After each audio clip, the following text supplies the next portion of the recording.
What's up, guys? Welcome to the channel. I just wanted to say real quick, if you enjoy the video, if you could give me a thumbs up, I would really appreciate it. And feel free to make any comments you have about opinions or questions.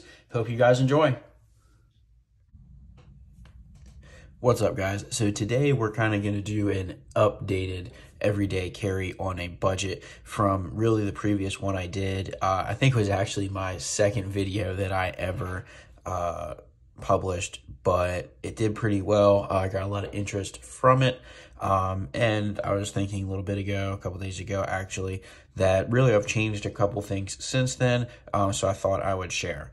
So for those of you that actually do watch the channel pretty consistently, you guys are awesome. Totally appreciate you. But just hang in there. A couple of the items are the same. There's some that I'm just really not going to change. But for the most part, people who are watching the channel, watching videos, they're really new viewers. So for the new viewers, welcome to the channel. And like I said, for all of you, this is going to be a repeat. I'm having some people that are actually watching, liking, and commenting on every video. I really appreciate you guys, and I will definitely keep replying to you. If you have anything that you want to see in the future, just let me know, and I'll add it to the list. But with that being said, we'll go ahead and get started. So I think from the previous everyday carry on a budget that I made, and really that was just what I was actually carrying, and this also is really what I'm actually carrying. It was actually a little bit more expensive than this total would be if I added it all up.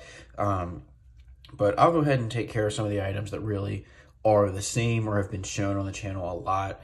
The Glock is actually not the same yet. I'll just go ahead and show it's unloaded, so nobody can flip out. It's not the same as far as the EDC, but it's seen the channel a lot. The reason I switched to this over what previously was the SIG P365X, definitely not totally ditching that. I still carry that sometimes, depending what I'm wearing. This just has a much bigger capacity. This is a 17+1. You could also do just the Glock 19. It's a 15+1, so a couple more rounds. What I did is I don't carry an extra magazine when I'm currently have that many rounds. So that eliminates one more thing on my carry that is really heavy and can get uncomfortable. So I've really liked that. That's really the main reason. There's nothing wrong with SIG. It's just with the SIG, I really wanted to carry some more rounds. This allowed me to without carrying a whole extra mag, and I really do love Glock. So Glock 19X is the first one. We'll set that a little bit to the side. Up next, that hasn't really changed, is the wallet. This is still basically a budget version of a Ridge wallet. Still like it, still works well. So that's all I'll say about that. Did not change. The lighter, it has not changed. This is an Extremis lighter, and hopefully you'll agree with me. It basically shoots little electric beams almost and light stuff. And then put in this rubber capsule. It's pretty much waterproof as well. It's also battery. It's not battery. It's USB rechargeable, and it holds its charge for a long time. So I haven't found anything better. I like it better than a regular flame. Those beams will light up in rain or wind. So I just think it's overall better, and that has not changed. So besides that, everything is different from the original EDC video. I'll talk about the Leatherman tool. So while for some things I've actually gone lighter, leaner on, or stopped carrying altogether, I actually went even beefier and heavier on the tool. So I was previously doing the Leatherman Wingman just in my pocket with the clip. I really hate carrying it in my pocket because they are big, they are heavy, but I really want to carry one. So this one's actually even bigger and even heavier, but it just so happens that the Wave comes with, I guess this isn't really a sheath, but it's a carry tool that obviously goes on your belt. So I really switched from carrying in my pocket to on my belt, and then I really don't even notice it's there on my belt. So that's been really nice. That took a big thing out of my pockets. I actually was able to carry even more utility with me, and it wasn't annoying in my pocket. And I really don't feel this on my belt at all. So that was a change. It's not really a change in brand or like a crazy change, but it really, I actually definitely notice every day. So if you're currently carrying a multi-tool in your pocket, I mean, multi-tool is probably one of the most important, if not the most important item you're going to carry, maybe arguably besides your pistol. But why not carry the strongest one with the most tools, especially if you can do it on your belt? So that was kind of my mindset for that little adjustment. And I've really preferred that. I'll probably never really go back to carrying it in my pocket too much unless I go with a much smaller one, which as I just said, I don't want to do. So next item, we'll go ahead and go watch. The channel has seen several times that I also have, it's called a Carbonox watch. They're a very affordable smartwatch and very heavy duty. I still carry that a lot too, but I just threw this in here to kind of spice it up a little bit. This is just a regular Fossil watch. That's really kind of my mindset on a watch. Unless you want to get a really high-end, like Garmin, for example. I mean, a watch is a watch. If it works, it works. I know some people that do not like to wear a watch, and that's totally fine too, because in reality, everybody does have their phones. But I really wear this if I have to look a little more dressed up or whatever. I don't really like the smartwatch look with like a full suit, for example. And I'm sometimes been having to dress up a little bit more for work, so this has really fit me pretty well. So just a watch, whatever you prefer, whatever price range you prefer, it's a watch. And then these three items are really the biggest change that I've made. I'll go, besides, so far the changes have been the Leatherman tool. I actually went bigger, but really changed how I was carrying it, completely eliminated extra magazine because I went to a bigger pistol with more rounds anyways. So that's been really nice. And then for the rest of these items, we'll go ahead and talk pocket knife. So this is the Rat 2, Ontario Knife Company Rat 2. I've really loved this knife. It's extremely affordable. It's like $38. It's D2 steel, nice flipper action as you just saw, and it came very sharp. Perfect size for everyday carry, and it's extremely light.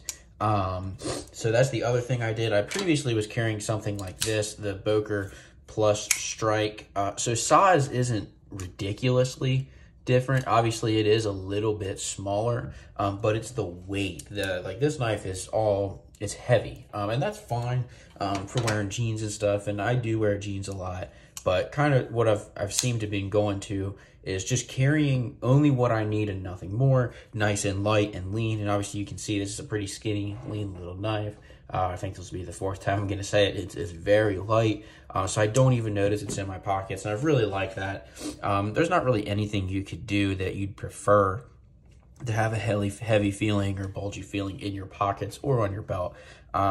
So while for some items like the Leatherman and the pistol, I actually went bigger, it kind of replaced with other items that I'm going lighter on, like the pocket knives. Some other lighter pocket knives that I've leaned towards is like the Civivi Elementum. There's going to be videos about these two, kind of comparing these two coming out, if that's something you'd be interested in, because I feel like these are so close and such like competition pretty much. But yeah, that's something to see in the future for the channel. If not that, I've been carrying the Kaiser Assassin a good bit too, another little bit smaller, leaner, lighter option that I've really enjoyed, that I just really I can't even tell if I'm carrying it. It's in my pocket and that's all. But yeah, this one really, the Rat 2 is really impressive, and I've been carrying it a lot. So next, I'll go ahead and talk about flashlight. I actually beefed up on size of the flashlight. This is what I was previously carrying, the Streamlight Microstream. And if I really need as light as I possibly, as light as I possibly can, I'll use this. But this has a lot more lumens. I think it goes over 1,000 if I remember correctly. A little bit longer battery life. And while yes, it's a little bulkier, it's really not heavier per se. I mean, it's a couple ounces heavier, but so with all the extra room I'm putting in my pockets, it's like really all I'm carrying in my pockets right now are these two things in my wallet and my keys. But like that's pretty minimal. Oh yes, as you can see, this one also has a magnetic feature to it. That's something this doesn't have as well. So yeah, I actually upgraded the light capability a little bit without really adding much of any weight. So that's why I was totally all for it. This is not a cheaper flashlight. It's about $25 more, but it was well worth it to me. And then lastly, the full tang. I was doing some crazy stuff like carrying some big full tangs and stuff like that. And I really decided to mellow down on that a little bit. I still do it here and there. It just depends, but how do I describe this? I just want to carry just what I need and nothing more. And really for a full tang, I'm going to use it for work. Probably the absolute last thing I want to do is get in a knife fight. I hate to talk like this, but I'm definitely just going to use my pistol before I try and knife fight somebody. I mean, almost definitely. It just gets it's so risky. But as far as tactical or combat purpose for a knife, if it came down to it, I would probably just use this. It's not ideal, but like I said, actually getting into a knife fight at all is not ideal. And I'm really going to I'll turn and run before I get into a knife fight. Like, absolutely. And really, you should too. If you think you're not very, very good at knife fighting and very trained in it, I would not do it. I'm not super trained in knife fighting, so I'm pretty much not going to do it unless like I'm in a corner and I only have a knife. Pretty much that's the only situation I would use a knife. So with that being said, I'm not going to carry really a tactical combat knife too much. I mean, maybe every once in a while I will because I do really like them. But overall, I'm just going to use something like this. This is obviously a work knife. Previously, I was pretty much only carrying the SE Azula 2, and this is a crazy awesome work knife as well. I still absolutely love this and do carry this a lot. I carry it in my boot only, and that's pretty much it. I really do the same thing with this. The sheath, I just slide it right in the back of my boot, or it can go right on my belt. But I've kind of liked this one because it has the ridged feature here. It's really good for cutting string, fishing line, and rope. It's currently March. It's really getting into fishing season, like bass season, and I do plenty of that. So having a little tool there that I'll just pull this out and take my line, here we go, and cut it right open. That's kind of really nice. So I'm just gravitating towards this one. Also, this is D2 steel, and this is 1095. In a lot of ways, 1095 is better, but it rusts really easy. So if I'm doing a lot of fishing at this point in time in the year, for me, I'm probably going to lean a little bit away of a knife that's going to rust a lot. But both are really great knives, and I've just been carrying this one a little bit more. So overall, it's really not that as expensive of an EDC. No, it's not as cheap as you could possibly go. But when I say budget, I mean it's not the crazy expensive stuff. It is trying to find deals, deciding what you really fully need, and what you want.